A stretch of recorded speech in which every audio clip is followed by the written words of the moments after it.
Aceh harus mampu mandiri dalam melaksanakan proses pendidikan.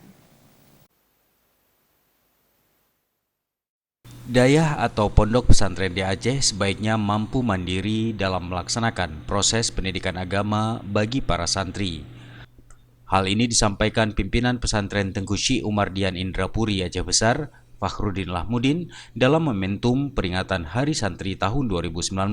Menurutnya, pesantren dan dayah idealnya harus mandiri dalam mempertahankan eksistensinya, karena jika hanya berharap dari bantuan pemerintah, akan terkendala dengan anggaran yang terbatas dan kebijakan yang berubah.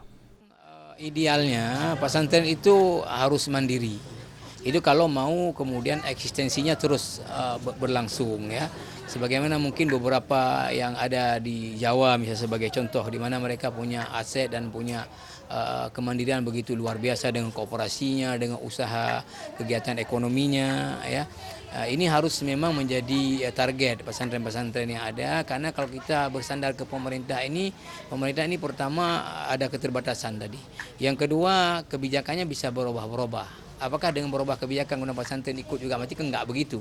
Nah, maka paling penting kemandirian justru dari pesantren. Maka mungkin dengan bantuan yang ada ini bagaimana kemudian bisa dikembangkan usaha-usaha untuk kemudian kemandirian pesantren itu sendiri. Fakhrudin Lahmudin menyampaikan untuk Provinsi Aceh yang memiliki kekhususan patut disyukuri dengan adanya Dinas Pendidikan Pesantren yang sangat mendukung pembinaan dan pengembangan lembaga pendidikan dayah di Aceh dan telah dirasakan manfaatnya. Namun dengan banyaknya jumlah dayah di Aceh, khususnya Aceh Besar, maka bantuan pembinaan dan pengembangan dayah dilakukan menyesuaikan dengan anggaran yang dialokasikan pemerintah. Tentu kita tadi saya sebut bersyukur dan berterima kasih kepada pemerintah dan DPR yang artinya memberikan perhatian untuk ini, sehingga di Aceh ada Dinas Pendidikan Pesantren yang kita sebut pendidikan dayah, kemudian sudah konkret perannya termasuk di Aceh Besar, tapi tentu nanti besaran anggarannya yang tidak bisa mengcover semua. Mungkin sebagian akan merasakan bahwa kami kok sedikit, kami kok nggak dapat dan sebagainya. Tentu ini kalau yang mengerti anggaran akan paham bahwa memang kebutuhan besar dan anggarannya tidak mengcover semua, sehingga harus dibuat semacam prioritas dan sebagainya.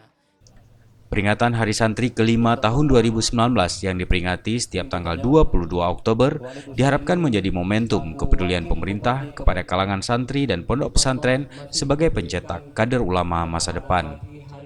Tim Liputan Aceh TV.